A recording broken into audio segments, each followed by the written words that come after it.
Dear students, आज हम 1 mark question का सेकंड पार्ट लेकर आए हैं। देखिए, इसका फर्स्ट क्वेश्चन है, match box exhibits orthorhombic geometry. Match box जो होता है उसकी ऑर्थोरोम्बिक ज्योमेट्री होती है। माचिस का बक्सा जो है उसमें विषम लंबाक्ष ज्यामिति होती है। माचिस के बक्से में विषम लंबाक्ष ज्यामिति होती है। Next, graphite exhibit hexagonal geometry. Graphite में षटकोणीय ज्यामिति होती है। नेक्स्ट, PS3P का होल थ्राइस RHCl, इसको हम लोग बोलते हैं विल्किंसन कैटलिस्ट। इसका IUPAC नाम होता है ट्राइफिनाइल फॉस्फेन रोडियम फर्स्ट क्लोराइड। ये जो विल्किंसन कैटलिस्ट है इसका यूज़ होता है हाइड्रोजनेशन ऑफ एल्कीन के लिए। यहाँ पर ये जो विल्किंसन कैटलिस्ट है इसका उपयोग एल्कीन के हाइड्रोजनीकरण के लिए हम करते हैं। नेक्स्ट, AlC2H5 का whole thrice plus TiCl4, tri ethyl aluminium and tetrachloro titanium, इसको हम लोग बोलते हैं Ziegler Natta catalyst, Ziegler Natta उत्प्रेरक। इसका यूज़ एल्कीन के पॉलीमराइजेशन के लिए होता है, एल्कीन के बहुलीकरण के लिए होता है। आगे, PTNS3 ट्वाइस Cl2, इसको हम सिस प्लैटिन कहते हैं। इसको हम एंटी कैंसर या फिर कैंसर थेरेपी में यूज़ करते हैं। नेक्स्ट, एमिनो एसिड्स जो होते हैं ये एम्फोटेरिक नेचर के होते हैं। एमिनो एसिड उभयधर्मी प्रकृति के होते हैं। आप जानते हैं, ये देखिए RCH NH2COOH, इसमें NH2 जो है ये एमिनो ग्रुप है और COOH ये कार्बोक्सिलिक ग्रुप है। आपको पता है एमिनो ग्रुप जो है बेसिक नेचर का है यानी क्षारीय प्रकृति का है, और कार्बोक्सिलिक ग्रुप एसिडिक नेचर यानी अम्लीय प्रकृति का होता है। तो इसीलिए ये एमिनो एसिड एसिड से भी रिएक्ट कर सकता है और बेस से भी रिएक्ट कर सकता है, यानी अम्ल से भी अभिक्रिया कर सकता है और क्षार से भी अभिक्रिया कर सकता है। ये acidic property as well as basic property दोनों शो करता है, इसीलिए हम इसको बोलते हैं एम्फोटेरिक इन नेचर, यानी कि ये उभयधर्मी प्रकृति का होता है। नेक्स्ट देखिए dear, insulin is a protein और प्रोटीन हार्मोन्स। ये जो इंसुलिन होता है ये प्रोटीन हार्मोन्स होता है। ठीक है, आप इंसुलिन के बारे में जानते होंगे डियर स्टूडेंट्स। हमारी ह्यूमन बॉडी में इंसुलिन प्रेजेंट होता है। ये इंसुलिन शुगर को कंट्रोल करके सेल्स में भेजता है। ठीक है, अगर इंसुलिन नहीं होगा तो हमारी सेल्स को शुगर ज़्यादा क्वांटिटी में मिलना स्टार्ट हो जाएगी, जिससे हमारी बॉडी के लिए वो हार्मफुल इफेक्ट छोड़ेगी, यानी कि उसके हानिकारक प्रभाव होते हैं। ठीक है, तो यहाँ पर आपको एक बात बता दूँ मैं कि इंसुलिन हमारी बॉडी में प्रोटीन हार्मोन के फॉर्म में होता है। ये जो भी हम फूड खाते हैं, कार्बोहाइड्रेट्स जो होते हैं उसमें जो ग्लूकोज होता है उसको ये इंसुलिन हमारी बॉडी पार्ट्स में भेजता है। ठीक है, यानी कि हम कह सकते हैं कि इंसुलिन ब्लड शुगर को क्या करता है, कंट्रोल करता है। अगर किसी ह्यूमन बीइंग में इंसुलिन बनना बंद हो जाता है या फिर इंसुलिन की क्वांटिटी कम प्रोड्यूस होती है तो उसकी बॉडी में, उसके सेल्स में शुगर की क्वांटिटी ज़्यादा जाने लग जाएगी, जिससे वो डायबिटिक पेशेंट हो जाएगा। ठीक है, तो ऐसे डायबिटिक पेशेंट, ऐसे मधुमेह रोगी जिनमें शुगर ज़्यादा बनती है, उनकी सेल्स में शुगर ज़्यादा पहुंचती है, तो उसको कंट्रोल करने के लिए हम इंसुलिन के इंजेक्शन बाहर से देते हैं। ठीक है, ताकि उनके सेल्स में कंट्रोल अमाउंट में यानी कि डेफिनेट अमाउंट में शुगर पहुँचे। ठीक है, अब आप सोचते होंगे कि ये इंसुलिन करता क्या है। तो देखिए डियर स्टूडेंट्स कि ये इंसुलिन ब्लड शुगर को कंट्रोल करता है। दूसरी बात, ये इंसुलिन सेल्स को शुगर पहुंचाता है ना, ग्लूकोज पहुंचाता है, लेकिन सेल्स इंसुलिन को रिपल करती हैं, यानी कि सेल्स इंसुलिन को एक्सेप्ट नहीं करती हैं।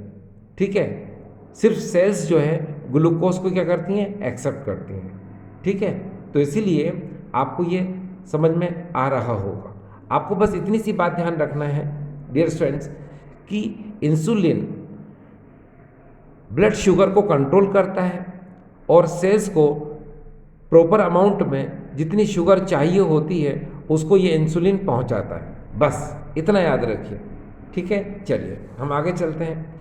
देखिए आगे लिखा हुआ है यहाँ पर, insulin hormone balance the amount of sugar in blood, वही जिसको मैंने बताया आपको। आगे देखिए dear students, oils and fats obtained from plants and animals are called lipids. देखिए एनिमल और प्लांट से जो हमको ऑयल्स और फैट्स ऑब्टेन्ड होते हैं उनको हम लोग क्या बोलते हैं, लिपिड्स। ठीक है, देखो जीव जंतु और पेड़ पौधों से जो हमको तेल और वसा प्राप्त होते हैं उन्हें हम क्या कहते हैं, लिपिड्स कहते हैं। ठीक है, आगे देखिए डियर स्टूडेंट्स, देखिए यहाँ पर आगे, यहाँ पर density of ionic solid unchange in Frenkel defect. आपको पता है कि फ्रैंकल डिफेक्ट में डेंसिटी क्या होती है, अनचेंज रहती है। ठीक है, आपको अगर फिर भी प्रॉब्लम है तो मैं थोड़ी देर में और एक्सप्लेन कर दूंगा। अभी तो आप इतना याद रखिए, density of ionic solid unchange in Frenkel defect, यानी कि फ्रैंकल त्रुटि में किसी भी आयनिक सॉलिड पर डेंसिटी अप्रभावित रहती है। ठीक है, फ्रैंकल त्रुटि में किसी भी आयनिक सॉलिड का जो घनत्व होता है वो अपरिवर्तित रहता है। ठीक है, एक बार फिर से सुनिए, density of ionic solid unchange in Frenkel defect. Question है, due to Schottky defect density of crystal decrease. Schottky त्रुटि के कारण किसी भी क्रिस्टल जालक का घनत्व घट जाता है। ठीक है, एक बार फिर से देखिए, due to Schottky defect density of crystal decrease. Schottky त्रुटि के कारण किसी भी क्रिस्टल का घनत्व घट जाता है। ठीक है, अब डियर स्टूडेंट्स ये जो आपके मोबाइल स्क्रीन पर जो ट्रिक नज़र आ रही है ये आप जानते हैं, दीदीज चस्का है आम कल फिर डीएनडी का। ये trick Schottky defect and Frenkel defect पर डिपेंड जो क्वेश्चन होते हैं उनको सॉल्व करने में हेल्प करती है। अब देखिए कैसे, यहाँ पर ये जो दीदीज चस्का है आम कल फिर डीएनडी का, इसको आप कैसे सेट कर सकते हैं। देखिए मैं इसको आपको सेट करना बताता हूँ। देखिए यहाँ लिखा है दीदीज चस्का है आम, तो आप इसको लिख सकते हैं ऐसे। देखिए दीदीज, देखो दीदीज चस्का, ये देखिए चस्का, दीदीज चस्का है आम, ये मैंने लिख दिया। देखिए दीदीज चस्का है आम, फिर देखिए कल फिर डी एंड डी का, आपको ऐसे लिखना है इसको। ये देखिए दीदीज चस्का है आम, दीदीज चस्का है आम, कल फिर डी एंड डी का, कल फिर डी एंड डी का। अब देखिए इसमें बता दूं मैं आपको, यहाँ पर देखिए ये जो ट्रिक है ये शॉर्टकी डिफेक्ट के और यहाँ पर ये फ्रैंकल डिफेक्ट को बताएगी। अब देखिए यहाँ से अगर इसको देखें आप यहाँ से यहाँ तक, तो ये फ्रैंकल डिफेक्ट को बताएगी और ये शॉर्टकी डिफेक्ट को बताएगी। ठीक है, देखिए कैसे, देखिए ये डिफेक्ट किसी भी क्रिस्टल लैटिस में तब होता है जब similar size of cation and anion हो, similar size of cation and anion. ठीक, यानी कि धनायन और ऋणायन का आकार समान हो। आगे डिक्रीज डेंसिटी, इसमें घनत्व घट जाता है। आगे हाई कोऑर्डिनेशन नंबर, ऐसे आयनिक सॉलिड जिनका हाई कोऑर्डिनेशन नंबर होता है वो शॉर्टकी डिफेक्ट शो करते हैं।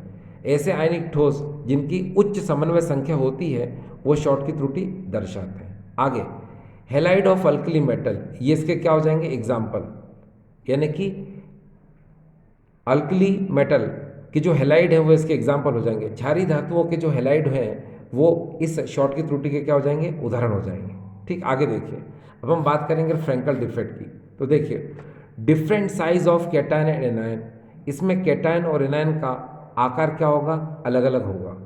जबकि इधर क्या था, similar size of cation and anion, इसमें धनायन और ऋणायन का आकार समान था। और इधर क्या है, different size of cation and anion, इसमें धनायन और ऋणायन का आकार अलग अलग होता है।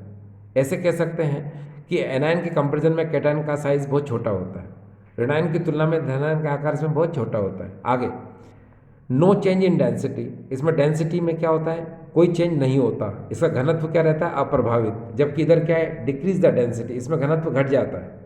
और इधर क्या है, नो चेंज इन डेंसिटी, घनत्व अपरिवर्तित रहता है। आगे, लो कोऑर्डिनेशन नंबर, जबकि इधर क्या है, हाई कोऑर्डिनेशन नंबर। तो ऐसे आयनिक सॉलिड जिनका कोऑर्डिनेशन नंबर लो होता है वो ये फ्रैंकल डिफेक्ट शो करते हैं। यानी कि ऐसे आयनिक ठोस जिनका समन्वय संख्या कम होता है यानी लो होती है ना, वो फ्रैंकल त्रुटि दर्शाते हैं। ठीक है, तो ये देखिए आपको यहाँ से शॉर्ट की और यहाँ से फ्रैंकल, ये बिल्कुल क्लियर हो रहा है। और वही चीज़ मैंने यहाँ पर भी आपको एडजस्ट की है ताकि आप you can understand very well. देखिए यहाँ पर देखो, दीदी चस्का है आम, कल फिर डी एन डी का, ये देखिए डिक्रीज डेंसिटी, ये एस मीन्स शॉर्ट की, हाई कोऑर्डिनेशन नंबर। ठीक है, ये देखो हाई कोऑर्डिनेशन नंबर। ठीक, आगे यहाँ पर क्या है, similar size of cation and anion, similar size of cation and anion. ठीक, आगे हेलाइड ऑफ अल्कली मेटल, ये देखिए आगे यहाँ देखिए क्या है, different size of cation and anion. आगे नो चेंज इन डेंसिटी, आगे लो कोऑर्डिनेशन नंबर, और ये किसके लिए दिया, फ्रैंकल के लिए। अब आगे देखिए, यहाँ पर अगर हम शॉर्ट की डिफेक्ट की बात करते हैं तो शॉर्ट की डिफेक्ट में मैंने बताया आपको अल्कली मेटल के जो हेलाइड हैं वो इसके एग्जाम्पल है, यानी कि क्षारीय धातुओं के जो हेलाइड हैं वो इसके उदाहरण है। देखिए NaCl, KCl, CaCl, CSBr, KBr। और फ्रैंकल डिफेक्ट में देखिए ZnS, CF2, AgBr, AgI, AgCl। याद रखने की जरूरत है कि यहाँ जो AgBr है वो शॉर्ट की डिफेक्ट के साथ साथ फ्रैंकल डिफेक्ट, शॉर्ट की त्रुटि के साथ साथ फ्रैंकल त्रुटि भी दर्शाता है। कौन, AgBr, यानी ये दोनों डिफेक्ट, दोनों त्रुटि दर्शाता है। ठीक, आगे यहाँ देखिए next, F centre give colour of crystals due to presence of free electron और एनायन वैकेंसी। याद रखिए, किसी भी क्रिस्टल लैटिस में जो कलर प्रोड्यूस होता है वो एफ सेंटर की वजह से होता है। ठीक है, किसी भी क्रिस्टल जालक में जो रंग उत्पन्न होता है वो एफ केंद्र के कारण होता है। ठीक है, अब एफ केंद्र के कारण क्यों होता है, क्योंकि एफ केंद्र में यानी एफ सेंटर में प्रेजेंस ऑफ फ्री इलेक्ट्रॉन, यानी कि वहाँ पर मुक्त इलेक्ट्रॉन की उपस्थिति होती है, यानी कि प्रेजेंस ऑफ फ्री इलेक्ट्रॉन, या फिर कह सकते हैं कि वहाँ पर एनायन वैकेंसी होती है, ऋणायन की रिक्तियाँ होती हैं। अब इसको हम बहुत अच्छे से समझते हैं। देखिए आप ध्यान से देखिए, ये NaCl क्रिस्टल है, ये देखिए minus plus minus plus plus minus plus minus, ये NaCl क्रिस्टल है, NaCl क्रिस्टल जालक है। जब हम इसे सोडियम वेपर्स, सोडियम वाष्प की उपस्थिति में गर्म करते हैं तो क्या होता है, आप जरा ध्यान से देखिए कि यहाँ पर ये जो सोडियम है ये इस तरह से आयोनाइज होगा। देखिए मैं इसको यहाँ बता दूँ आपके लिए, ये देखिए कैसे, कि यहाँ पर ये जो सोडियम है ये Na जो है Na पॉजिटिव और एक इलेक्ट्रॉन लूज कर देगा ये। ठीक है, तो यहाँ का ये जो नेगेटिव है ये इस Na पॉजिटिव के पास चला जाएगा। ठीक है, और क्या बना लेगा, वो NaCl बना लेगा। ठीक, अब यहाँ पर क्या हो जाएगा, नेगेटिव आयन की वैकेंसी खाली रह गई, तो उसको भरने के लिए इलेक्ट्रॉन क्या है, यहाँ पर आ जाएगा। ठीक है, ये यहाँ लिख देता हूँ मैं, इलेक्ट्रॉन आ गया। अब देखिए प्रेजेंस ऑफ इलेक्ट्रॉन हो गया। ठीक है ना, तो इसी की वजह से क्या होता है, कलर प्रोड्यूस होता है। इसी को हम लोग बोलते हैं एफ सेंटर। ठीक है, एफ सेंटर मतलब कलर सेंटर, यानी कि रंग केंद्र हिंदी में। आगे देखिए यहाँ पर ये जो NaCl है इसका एफ सेंटर की वजह से कलर येलो होता है, KCl का वायलेट होता है, LiCl का पिंक होता है। फिर से सुनो, LaCl का येलो यानी पीला, KCl का वॉयलेट यानी बैगनी, लाइलेक भी इसको बोलते हैं, LiCl का पिंक यानी गुलाबी होता है। ठीक है, आगे देखिए यहाँ पर Neil Bartlett forms first noble gas compound is Xe positive, Pt F6 negative. याद रखना, नील बार्टलेट ने जो अपना फर्स्ट नोबल गैस कंपाउंड बनाया था वो ये था, ये आपको याद रखने की ज़रूरत है। ठीक है, यस। अब आगे चलें हम, सुनिए। The formula Mohr salt is FeSO4 NH4 whole twice SO4 dot 6H2O। ये फेरस अमोनियम सल्फेट भी इसे हम कहते हैं, ठीक है, और इसी को हम मोहर सॉल्ट बोलते हैं। ठीक, आगे देखिए। फार्मूला ऑफ नाइट्रोप्रोसाइड और सोडियम नाइट्रोप्रोसाइड इज Na2, ये सोडियम है, Na2FeCN5NO।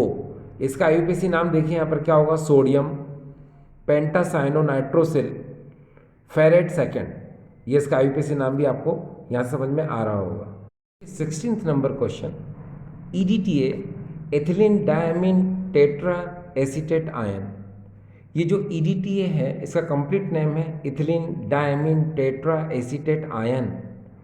इसको हम लोग हेक्साडेंटेट षटदंतुर होता है ये, इस पे चार्ज -4 होता है। अब देखिए, इसको हम हेक्साडेंटेट यानी षटदंतुर क्यों कहते हैं, क्योंकि इसमें 6 लिगेंड होते हैं। देखिए, एक लिगेंड ये है एसीटेटो, एक ये है, एक ये है, एक ये है, एक ये है और एक ये है। इसीलिए 6 मोनोडेंटेट लिगेंड है यहाँ पर 6 एक दंतुर लिगेंड है, इसलिए इसको हम हेक्साडेंटेट लिगेंड कहते हैं। दूसरी बात, इस पे चार्ज -4 है, तो देखिए -1 -1 -1 एंड -1, इसलिए यहाँ पर आवेश चार्ज कितना है, -4। ठीक है, चलिए हम आगे चलते हैं। नेक्स्ट क्वेश्चन हमारा है, ये देखिए। HNO3 nitric acid is also known as aqua fortis और स्प्रिट ऑफ नाइटर। ठीक है, यहाँ पर ये जो नाइट्रिक एसिड है इसको हम एक्वा फोर्टिस या फिर स्प्रिट ऑफ नाइटर भी बोलते हैं। और आपको पता है एक्वा फोर्टिस लैटिन वर्ड है जिसका मतलब होता है स्ट्रॉन्ग वाटर। ठीक, आगे देखिए। नेक्स्ट है, क्लोरीन डिस्कवर्ड बाय यहाँ पर कॉर्ल विलियम शीले, जिसको आप शीले के नाम से जानते हैं। एक बार फिर से देखिए, chlorine discovered by Carl William Scheele in 1774। यानी कि क्लोरीन को किसने डिस्कवर्ड किया, शीले ने। याद रखना, शीले। ठीक, आगे। Deacon's process is used for manufacture of Cl2। Deacon process का हम यूज़ करते हैं क्लोरीन के फॉर्मेशन के लिए, क्लोरीन के निर्माण के लिए हम डीकन विधि का उपयोग करते हैं। आगे देखिए, bleaching powder CaOCl2 is also called as calcium chlorohypochlorite और कैल्शियम हाइपोक्लोराइट। तो याद रखने की ज़रूरत है आपको कि ब्लीचिंग पाउडर जो CaOCl2 होता है उसका नाम कैल्शियम हाइपोक्लोराइट, ये याद रख लीजिए आप, या फिर ये याद रख लीजिए। ठीक है, दोनों में से कोई एक भी, चलो इसको याद कर लीजिए। ठीक है, चलिए next. The mixture of argon and nitrogen gas is used in electric bulb. देखो, जो विद्युत बल्ब होता है उसमें हम आर्गन एंड नाइट्रोजन गैस के मिक्सचर को भरते हैं। ठीक है, नाउ ए डेज आर्गन का परसेंटेज होता है 93 और N2 का होता है 7%। पहले होता था आर्गन का 75% और नाइट्रोजन का होता है 25%। ठीक है, अब ये आर्गन और नाइट्रोजन ये करते क्या हैं, तो देखिए डियर स्टूडेंट्स, मैं बता दूं आपको कि किसी भी इलेक्ट्रिक बल्ब में जो फिलामेंट होता है, तंतु जो होता है, वो टंगस्टन का होता है। जो एयर के कांटेक्ट में आकर, एयर में ऑक्सीजन होता है तो उसके कांटेक्ट में आकर वो जल्दी से खराब हो जाता है। ठीक है, यानी कि वो वेपोराइज हो जाता है। ठीक है, तो ये जो आर्गन एंड नाइट्रोजन है ये उस फिलामेंट को, उस टंगस्टन के फिलामेंट को, है ना, हाई टेम्परेचर पर वेपोराइज होने से बचाती हैं। ठीक है, यानी कि उच्च तापमान पर ये आर्गन और नाइट्रोजन गैस जो होती हैं उस टंगस्टन धातु को वाष्पीकृत होने से बचाती हैं। ठीक है, इसलिए इलेक्ट्रिक बल्ब खराब नहीं होता। ठीक है, यानी विद्युत बल्ब जल्दी से खराब नहीं होता। आगे देखिए, सी वीड्स, सी ग्रास यानी कि समुद्री घास are in the source of iodine. आपको पता है सी वीड्स और sea grass are the source of iodine. समुद्री घास जो होती है वो आयोडीन का मुख्य स्रोत होती है, यानी बड़े बड़े इंडस्ट्रीज़ में आयोडीन का मैन्युफैक्चर हम सी वीड से करते हैं। आगे देखिए, noble gas radon is use for the treatment of cancer. आखिरी गैस में जो रेडॉन है उसका उपयोग होता है कैंसर के उपचार के लिए। आगे, H2SO4 is also called king of chemicals. H2SO4 is also called king of chemicals. H2SO4 को रसायनों का राजा कहते हैं। डियर स्टूडेंट्स, आप जानते हैं अमोनियम सल्फेट, अमोनियम सुपरफॉस्फेट, ये खाद के निर्माण में अमोनियम सल्फेट और अमोनियम सुपरफॉस्फेट फर्टिलाइज़र के फॉर्मेशन में हम इसका यूज़ करते हैं। आगे, मेडिसिन के फॉर्मेशन में, दवाइयों के निर्माण में। आगे, पेट्रोल के प्यूरिफिकेशन में, पेट्रोल के शोधन में। आगे, एक्सप्लोजिव सब्सटेंस के फॉर्मेशन में, विस्फोटक पदार्थ के निर्माण में। ठीक है। आगे, लेड स्टोरेज बैटरी के फॉर्मेशन में, लेड स्टोरेज बैटरी के निर्माण में। आगे, ऑर्गेनिक डाइस कार्बनिक रंजक के निर्माण में। तो कहने का मतलब ये है कि H2SO4 का सबसे ज़्यादा यूज़ होता है। डियर स्टूडेंट्स, हम जानते हैं कि कोई भी कंट्री जितना ज़्यादा H2SO4 का कंज्यूम्ड करती है वो कंट्री उतनी ज़्यादा प्रोग्रेसिव होती है। कोई भी देश जितना ज़्यादा H2SO4 का उपयोग करता है वो देश उतना ज़्यादा प्रगतिशील होता है। अगर आप चाइना को देखें, आप जापान को देखें, तो यहाँ पर सबसे ज़्यादा H2SO4 का कंज्यूम्ड होता है, H2SO4 का यूज़ होता है। ठीक है। अब अगर आप देखें, ज़्यादातर इलेक्ट्रिक से बनी हुई चीज़ें या इलेक्ट्रिसिटी से चलने वाली जो चीज़ें हैं, ठीक है, उनमें हम या तो सेल का यूज़ करते हैं या फिर हम बैटरी का यूज़ करते हैं। ठीक है। आपने मैक्सिमम देखा होगा कि जो बैटरीज होती हैं वो लेड स्टोरेज बैटरी जो आपने देखी होंगी, है ना, उसमें हम H2SO4 का ही मोस्टली यूज़ करते हैं। ठीक डियर स्टूडेंट्स, चलिए हम आगे चलते हैं। देखिए, cleansing action of soap based on the principle emulsification. ठीक है, cleansing action of soap based on principle emulsification. Hindi में सुने, साबुन के धोवन की अभिक्रिया पायसीकारक सिद्धांत पर आधारित होती है, या फिर आप चाहें तो ये भी कह सकते हैं मीसेल के फॉर्मेशन पर डिपेंड होती है, मीसेल के निर्माण पर आधारित होती है। एक ही बात है, इमल्सिफिकेशन बोलो या फिर मीसेल फॉर्मेशन बोलो, पायसीकारक के निर्माण की बात हो जाए या फिर मीसेल के निर्माण की बात हो जाए, उसी पर जो है साबुन के धोवन अभिक्रिया आधारित होती है। आगे, helium oxygen mixture is given to asthma patient for breathing. ठीक है, अस्थमा पेशेंट यानी कि दमा रोगी को सांस लेने के लिए हम हीलियम ऑक्सीजन के मिश्रण को देते हैं। आगे, the process of adding small amount of impurities in an element और compound is called doping. You know very well, आप बहुत अच्छे से जानते हैं कि किसी भी एलिमेंट और कंपाउंड में अगर हम स्मॉल अमाउंट में किसी अदर एलिमेंट और सब्सटेंस की इम्प्योरिटी को मिलाते हैं तो इस फिनोमेना को हम डोपिंग बोलते हैं।